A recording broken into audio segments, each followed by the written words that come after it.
সবাইকে। 20 জুলাই আমি পৌঁছে গিয়েছিলাম শান বাংলার জনপ্রিয় গেম শো লাখ টাকার লক্ষ্মী লাভের অডিশন দিতে। কলকাতার যোধপুর পার্ক বয়েজ স্কুলে সকাল 10টা থেকে বিকেল 4টে অবধি অডিশনটা হয়েছিল। আমি পৌঁছেছিলাম সকাল 9টার দিকে। হাজার হাজার মানুষ এই অডিশনটা দিতে গিয়েছিল। তারপর আমরাও লাইনে দাঁড়িয়ে পড়লাম। ওখানে মোট ক্যান্ডিডেট ছিল 4,500 লোকের মতো। তো আমরা যখন পৌঁছেছিলাম তখন লাইন ছিল 2000 লোকের মতো। আমরা 2000 জন লোকের পরে লাইনে দাঁড়িয়ে পড়েছিলাম ও আশেপাশে অনেক বন্ধুবান্ধব হয়ে গিয়েছিল আমাদের। সকাল 9টা থেকে বিকেল 4:30 পর্যন্ত আমরা লাইন দিয়েছিলাম।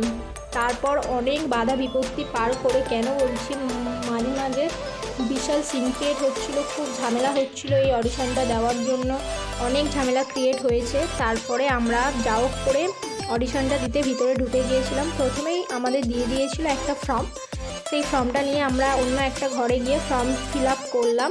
করার পরে আবারও একটা ঘরে গিয়ে আমাদের সেখানে অডিশনটা নেওয়া হয়েছিল। বাট আমি সেটার কোনো ক্লিপ নিতে পারিনি, কারণ ভিতরে অ্যালাউ করছিল না কোনো ক্লিপ নেওয়ার জন্য যে আপনাদের আমি দেখাবো।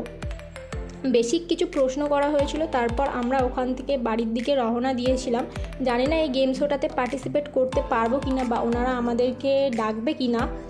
বাট যেহেতু প্রথমবার আমি এরকম কোনো গেম শোতে অডিশন দিলাম, সেই জন্য আপনাদের সাথে ভিডিওটা শেয়ার করলাম। যদি কখনও শান বাংলার তরফ থেকে আমাকে ডাকে গেম শোটায় পার্টিসিপেট করার জন্য, তখনও একটা মিনি ব্লগ শেয়ার করব। ভিডিওটা দেখার জন্য thank you for watching. By.